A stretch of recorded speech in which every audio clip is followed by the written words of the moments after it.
You're good. We're all good. Anybody come? Okay. All right. Well, good afternoon, everyone. Thank you for being here on a Friday afternoon for our fourth and final Bacardi Scholar Speaker for 2025.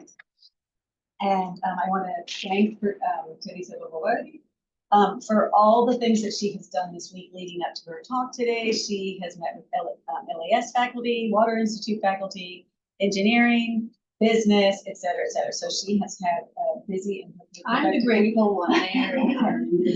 And we're hoping this will lead to future collaborations. So a little bit about her, if you haven't read her bio, she is a full professor at the University of Puerto Rico, Rio Piedras, holding the doctorate in economics. Interdisciplinary education and research characterize the versatility of Dr. Longobardi's academic career. As a body of work, her research explores the economic impact of health and culture on society. She has published in prestigious medical journals on the topic of health services research and health economics, and in international business journals in finance and consumer behavior. She teaches courses in finance, economics, statistics, and research at both undergraduate and graduate levels. In September 2022, she was awarded a grant from the U.S. Geological Survey through the Puerto Rico Water Resources and Environmental Research Institute, that's a long one, to produce a documentary on alternatives for household potable water sustainability in Puerto Rico. And she's going to talk to us today about her documentary in progress and project. So join me in welcoming her. Thank you for your enthusiasm and your interest. I can't tell you how rare it is. This is a great experience for me. I really appreciate it. Puerto Rico, La Isla del Canto, you didn't know? In 1898, following the Spanish-American War, Puerto Rico became an unincorporated territory of the U.S. when it was acquired from Spain under the Treaty of Paris. It went from being a colony of Spain to becoming a colony of the United States. And today, Puerto Rico remains a colony of the United States. Puerto Ricans are American citizens with an American passport. Residents, that is, people living in Puerto Rico, do not, however, enjoy the full scope of rights as Americans living in the 50 states. Puerto Rico's social political position straddles North American governance and Latin American culture. These are the standard images that you'll see in Puerto Rico if you haven't seen them before, from mountains to beach to the city, the old colonial city. So here's the geography. If you don't know, because when I moved there, I didn't know the geography of it. So this is San Juan, the yellow star. And do you have a pointer that I can use? No. Okay. It's the mouse. You know what? The mouse doesn't work for whatever reason. It just might not be turned on. You can technically use this one. Okay, yeah, that's good. That's good. I'll go check on the. Okay, so that's San Juan over there, because that's significant. That's the capital of Puerto Rico. Geographically, Puerto Rico is an archipelago of 143 small islands in the Caribbean, surrounded by the Atlantic Ocean to the north and the Caribbean Sea to the south. It is the smallest of the Greater Antilles Islands, including Cuba, Jamaica, and Hispaniola. The main island of Puerto Rico is relatively small at 3,400 square miles. It's 110 miles east to west and 39 miles north to south. It's ranked the 49th largest U.S. state or territory by size. Puerto Rico's population is 3.2 million people, making it larger than 15 U.S. states. 2 million of its 3.2 million people reside in metro region of San Juan, quite population. It's capital city, so they get the resources. San Juan serves as the island's economic, political, and cultural hub. The other 1 million people live spread out among the 75 other municipalities on the main island of Puerto Rico, with about 8,000 and 1,000 people on the 2 Virgin Islands of Vieques and Culebra, respectively. The other 148 islets and keys do not have permanent residents. There's a monkey research island, and I'm sure the researchers stay over there, but you wouldn't consider them residents. Puerto Rico's geography is deeply intertwined with water influencing its landscapes, ecosystems, and human activities. So this inlet here, this is where that's San Juan. So that's how you identify it. This is a port, major port. The other major port was down here in the past in Ponce. Where is it here? It's not remarkable. There's a lot of inlets and beaches. There's beaches all along, and those beaches are public access beaches. It's illegal it's illegal, but you know how it goes to privatize any section of the beach. If anybody's been to these islands, you know that they are spectacular, and I highly recommend a visit. You can contact me now, but you know how to get.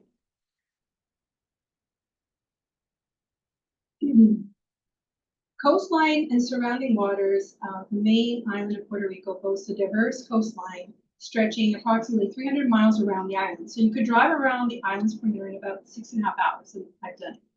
The coastline is characterized by sandy beaches, popular for tourism and recreation, rocky cliffs, adding rugged beauty to the shores, mangrove swamps, vital ecosystems that protect against erosion and support marine life, as well as coral reefs, particularly abundant along the eastern coast and around smaller surrounding islands, fostering rich marine biodiversity and offering opportunities for snorkeling and diving.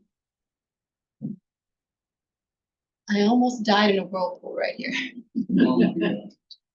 That was the scariest thing, with people along the shore watching me and they couldn't hear me. It's quite something. Beautiful though.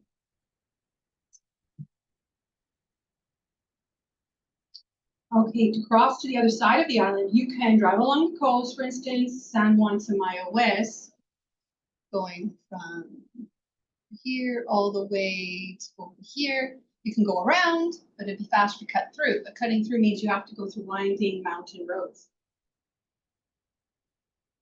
The center mountain range includes a Yunque, the only tropical rainforest in North America. The highest peak of the Yunque is El Toro at 1,000 meters high. To the west of the Yunque is the Cordillera Central, with the highest peak called Cerro de Punta at 1,300 meters. El Yunque is a 45-minute drive from San Juan. Then you got to go up.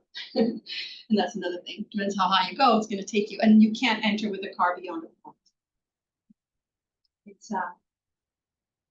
It's quite protected. It's all protected natural wildlife. The Central Mountain Range plays a pivotal role in Puerto Rico's water geography that's going to be significant. It acts as a barrier to the trade winds that blow from the east to the west. I said it the other way during the class visit, from the east to the west, causing higher rainfall up to 200 inches or 5 meters annually in some areas on the north and eastern slopes, creating wet and lush conditions that creates the rainforest. Conversely, the south and western sides lie in a rain shadow, experiencing drier conditions. So you'll see it when you drive through the mountains. You see that it's dry and red, and I even see fires on the south side, but on the north side, it's all lush and green, so it's on track. Over millions of years, Puerto Rico was formed by volcanic activity with its origins tied to complex tectonic processes in the Caribbean region. It resulted in soils rich in minerals that can support robust plant growth like that found in the rainforest. The same activity that created the archipelago was likely responsible for creating the deepest point of the Atlantic Ocean found 100 miles northwest of the island of Puerto Rico and lying at a depth of 8,000 meters. The combination of steep mountain terrain and abundant rainfall gives rise to picturesque waterfalls throughout the mountains, especially in the winter. So with that in mind, you can understand where the aquifers are, the waters in the north. Okay? And because of that, you'll see consequences in how human populations have managed, or not managed, with the water conservation. Freshwater is a vital resource for Puerto Rico, supporting its population, agriculture, and industry. The island single water authority known as PRASA, Puerto Rico Aqueduct and Sewer Authority, also known as AAA, Dos, has 116 treatment plants across the island that draw water from limestone aquifers, underground water sources, rivers and streams, and reservoirs. Aquifers that are marked there, and they coincide with the springs. You can see them dotted. They're critical for supplying fresh water as the island relies heavily on groundwater for drinking, agriculture, and industry. About 40% of its water comes from these sources. Springs and aquifers are part of the same groundwater system. In Puerto Rico, springs often indicate where aquifers are full or under pressure, like in the karst belt in the north, where heavy rain recharges aquifers, pushing out a spring. Overuse of aquifers, though, can dry up springs as seen in some areas during droughts or due to urban development. There are 224 rivers in Puerto Rico and 500 named streams. A network drains Puerto Rico's interior of rivers originating in its central mountain range. These rivers flow outward to the coast. There are several lagoons that are significant for their biodiversity and recreational value. 3 of these lagoons exhibit bioluminescence. You haven't seen it. You're welcome. Glowing at night during the microscopic organisms, due to the microscopic organisms. So what you have here are, what I'm going to talk about next, the lakes. There are no natural lakes in Puerto Rico, all man-made lakes. These man-made reservoirs created by damming rivers are critical for providing fresh water for domestic use in agriculture and generating hydroelectric power. Despite the presence of hydroelectric plants, Puerto Rico's energy grid is still largely dependent on fossil fuels such as oil and natural gas. In recent years, there have been efforts to increase renewable energy sources such as solar and wind power to diversify and improve the sustainability of the island's energy supply. All of this to say, Puerto Rico's geography is defined by its relationship with water, from the oceans that encircle it to the water bodies and waterfalls that fill its interior, all influenced by its central mountains and varied climate on the north and south. The average temperature year-round in Puerto Rico is 80 degrees Fahrenheit, very little variation, and humidity of 80%. However, the result of the trade winds creates a breeze that provides relief and makes the heat and humidity controllable. So I spent this time describing how water is abundant in Puerto Rico. So does it surprise you to know that the last 20 years, there have been 4 droughts in Puerto Rico, the worst of which endured between 2014 and 2016. And I went through the drought. I was subjected to water rationing in my apartment. 2 hours in the evening from 6 to 8, and 2 hours in the morning, 6 to 8. After that experience, I recognized that I could do without electricity for extended periods of time, but not without water.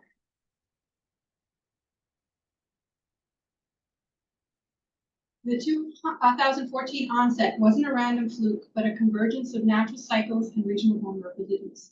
Having personally experienced the drought, I have been preoccupied with trying to answer 2 questions. What are the vulnerabilities? And what opportunities are there for mitigating water shortages in the future? Through a generous grant from the U.S. Geological Survey and promises of renewed funding, I was sponsored to produce a documentary film addressing these questions. The film is intended for educational purposes, to inform the public and empower them as stakeholders in resolving the problem. The film's not finished. We aim to have it completed before the end of the year. I am going to show you a 30-minute clip, which was taken from 12 hours of interviews. We have a lot of footage. We assembled this 30-minute clip for promotion and fundraising purposes. We interviewed community leaders and engineers and had an exclusive interview with the distinguished director of the EPA, for Puerto Rico and the Caribbean, resulting in 12 hours of footage. I will show you this 30-minute clip, and then we'll get back to the questions. Yeah, and Castañer is 4-hour drive from San Juan. Windy roads. It was beautiful, it's spectacular, it's another world. It's hard to get to, and it's hard for them to get help. So let me show you here. This was in the first interview you saw was with Fernando Abruña. Fernando Abruña is a well-renowned green architect from the 70s. He's still going. He's very passionate about his work, and he brought us to his home.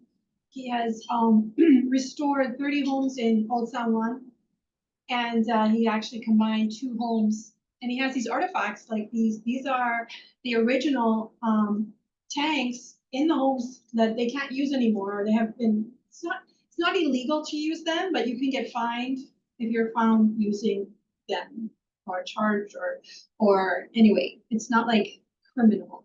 You can just you can get a slap on the wrist. Anyway, so I'm just going to talk a little bit about the history and then talk about what I see in conclusion, sort of going forward, and then I'm going to talk about my plans. This is a tape for what? Okay, I'm going to tell you. Oh, okay. Yeah. So this is first of all, I'm going to say, Gainesville has 146,000 residents. I see in Puerto Rico. It's 125,000 residents that live in households that are not considered Raza households. They're not connected to the municipal water supply or the Puerto Rico state territory water supply. They are not connected due to the difficulty with pipes reaching remote mountain areas, historical system coverage, or lack of Raza infrastructure. They will use well water for drinking, a cistern or a water tank for rainwater harvesting, and have a septic tank for wastewater. Recently, since the hurricane, the big one, Hurricane Maria, other areas have lost services as well. The rest of the population of Puerto Rico got a wake-up call about what that feels like. And I do believe, as Omar said, the last interviewee, that this will be the greatest motivator for solving this problem. Historically, homes were built to collect rainwater and store it in a private underground tank built when the house was constructed. From the 1940s to the 1970s, the underground pipes were laid for a centralized system. Since 1971, when Vaso was established, collecting and using that water was phased out of building codes, and households became reliant on the infrastructure that was developed.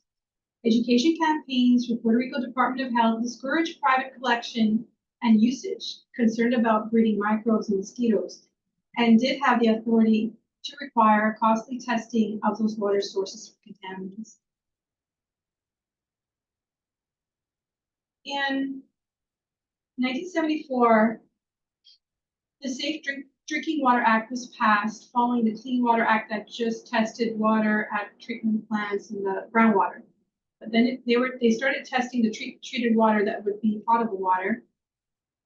And this discouraged rainwater harvesting and other alternatives. Instead, promoted centralized, cost-effective, potable water security through regulation of the federal EPA. The Environmental Protection Agency provides standards for maximum contaminant levels that has evolved over time that water authorities must meet at the plant and in the surface groundwater systems as well, according to the Clean Water Act. So these are them. And I've just put some examples down there: atrazine, pesticide, and then you have the microbes, and then you have some other contaminants.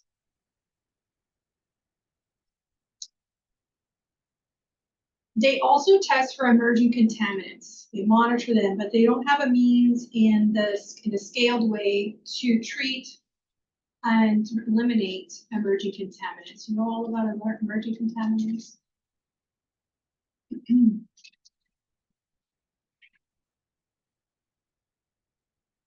Unregulated contaminants that are monitored EPA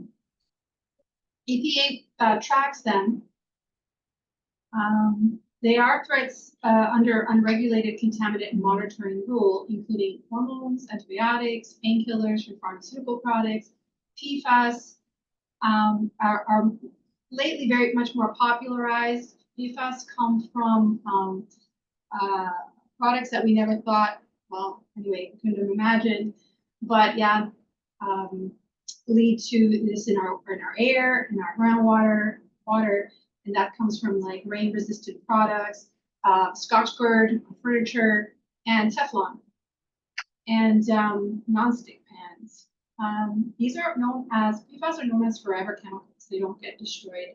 They're working on, they have means of destroying them, but not in an efficient, cost-effective way that all treatment plants around America can afford in a cost-effective way to treat them. So it's important that the public knows about that. Also microplastics.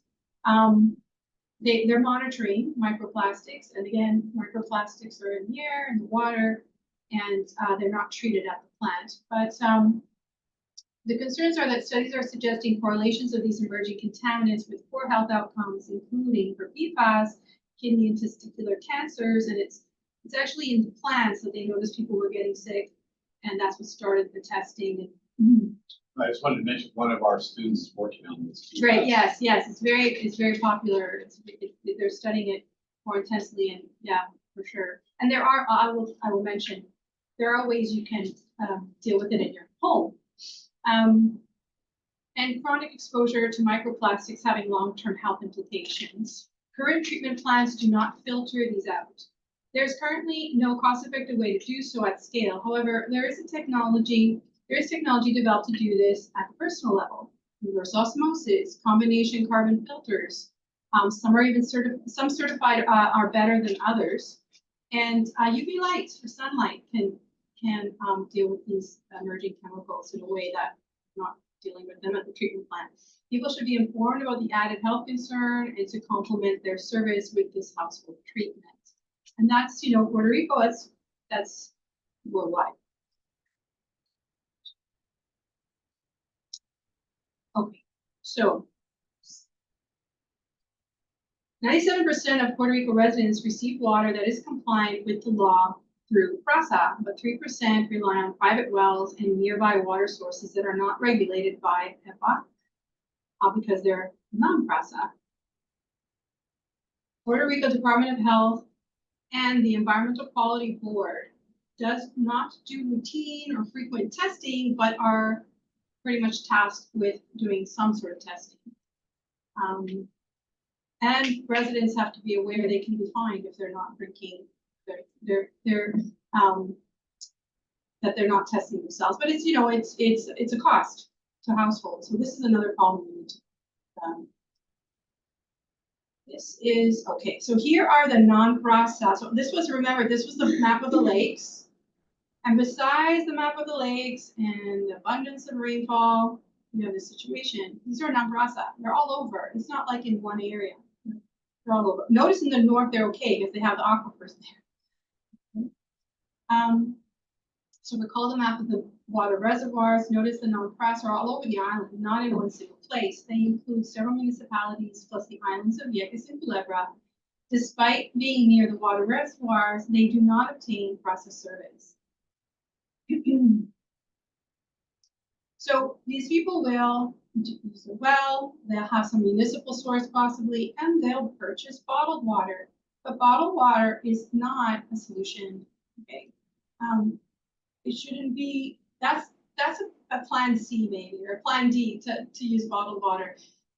It's not regulated under the EPA, so you're not even getting those contaminants out with that standard. It's considered a food under the FDA's lower standard, and they do less testing, more random testing.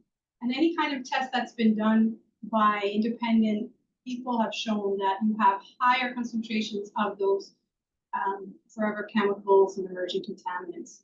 So yeah, if you're going to drink bottled water on campus, or do it infrequently, right? That's the idea. So this is just for everybody to know. And this information needs to get to the public in Puerto Rico. Problems also with plastic bottles and water bottles. It's just not sustainable practice. So yeah, I want to avoid that. Okay, so I want to show you this. You know, you think, wow, you know, this is a money problem. But it's not a money problem. $4 billion was allocated after the hurricane to Puerto Rico. Okay, so you can say it was a bureaucracy part of it. This gets all the way to 2023. The money wasn't even spent. They only spent out of $4 billion, 8% was spent or allocated. I don't even know if they used it. It was allocated for spending. So yeah, it's not a financial issue. It's a lot of other things. And I want to go through those things because I think it's interesting. So on the government side, you have infrastructure. Water shortages are a result of old, poorly maintained infrastructure underground. Both surface and groundwater are channeled into underground pipes that have not been properly maintained since their installation in 1970s. As a result, leaks account for loss of 50 to 60% of water in the system. Once the water seeps into the ground, it risks being lost to the ocean. Climate change. Infrastructure, including the reservoirs, were built for a certain expectation of rainfall patterns that are now changing. The amount of precipitation is not the problem. While Puerto Rico continues to receive significant annual rainfall, the distribution and intensity have shifted, with certain regions and seasons experiencing increased precipitation and notable rise in heavy rainfall events across the island, while others are experiencing less. Water not captured again will run off into the ocean. And then we have a bunch of institutional resistance to change. I've just put down a few of them there. Institutional inertia, path dependence, bureaucratic drift, regulatory lag. They're not adapting. Okay? Institutions not adapting to the changes in the needs. I attended a 2-day conference with Vaso and their suppliers. It was a trade conference really, and no one was talking about the things I was interested. They were just selling their wares and talking about the next year and just repeating what they did the year before. And they have an initiative to find leaks and correct leaks on site, but nothing new, nothing out of the box that I could recognize, and nobody knew what I was talking about when I brought some of the innovations and alternatives to them. Then there's a political and special interest in flexibility because of need to maintain budgets and jobs to secure power given political cycles. And I haven't mentioned too much about the financial management except to say the money is there. And it's obviously there's poor financial management because before the $4 billion, they squandered a lot of money and didn't fix those pipes or maintain those pipes. It had been a problem with financing, but more of a mismanagement and I dare say corruption. In fact, since 2017, there are no excuses. Since Hurricane Maria, this is not a problem of financing, really. I mean, with 6 years, in the article I showed you, they have only spent 8% of it. On the public side, you have something like a bystander effect, like people who are not experiencing the problem right now are watching other people struggling and they want to help, but they just don't know how, and they expect somebody else is going to take care of it, or the government. And even the people experiencing it are waiting for the government, and they're kind of getting used to it. And you heard Maribel talk about, they have to be a part and they have to demand change. And I think it's just a lack of information. So what are the opportunities? First is the people that have been awakened to the need to take preventative measures given recent experiences with Hurricane Maria and then the pandemic. Also, I want to add that many people that live in non-Vaso remote areas choose to live there because their family is there. This is great. This is a great setting to find people that will be proactive for their family. And also, information can go viral. So it makes sense to work with those communities in an outreach way. Second is nature itself. The first speaker in the video, Fernando Abruño, that I mentioned to you, the green architect, estimates that if residents in Puerto Rico practiced rainwater harvesting and collected water on their rooftop cisterns for use in their homes, there could be half the water supply necessary for the year.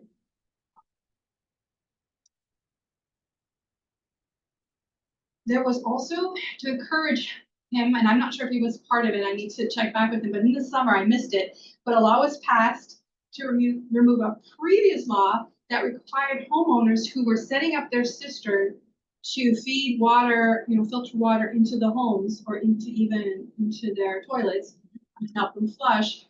They were being forced to put water meters on their homes or face a fine. So that law was repealed last summer. So there is some action and movement to change things.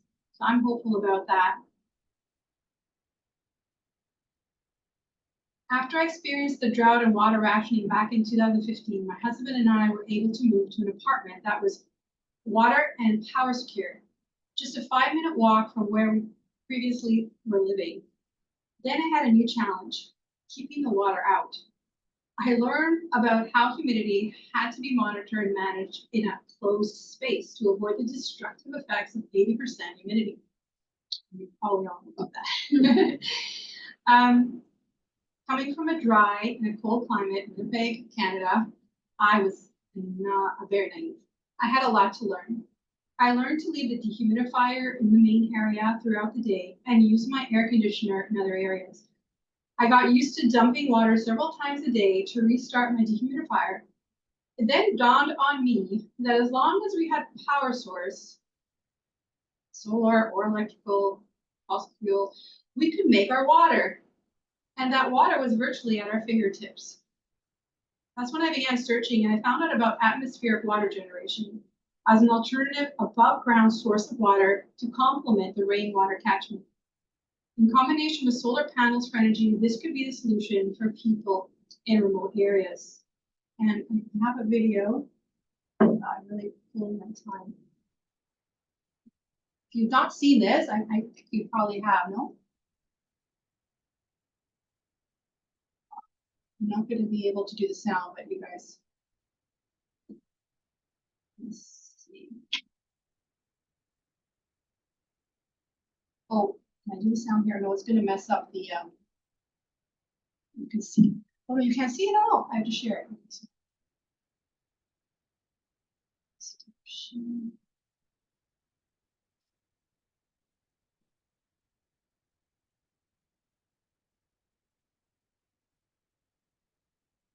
So it's just like a dehumidifier, and it's as efficient as your level of humidity to collect water, and it filters it right on site. It'll just provide you water from the air. And I mentioned I attended a 2-day conference, and the people in Vaso, the engineers, all the administrators never even heard of this technology. I found it astounding. And asking questions, I learned from the health department that, I learned from people who'd spoken with the health department that they wouldn't endorse the technology because it hadn't been standardized in any particular way. So there, I see a gap in technology or adoption of technology. It seems that academics might be the ones to fill it. There are some nonprofits in Puerto Rico I have contacted that are interested in collaborating. And I also spoke with Catherine Delis Quinones the other day, and she seems very excited to actually do some work with this and adopting this sort of technology and testing it, just testing it. Why aren't we using that? And finding ways also to modify it to make it more cost effective.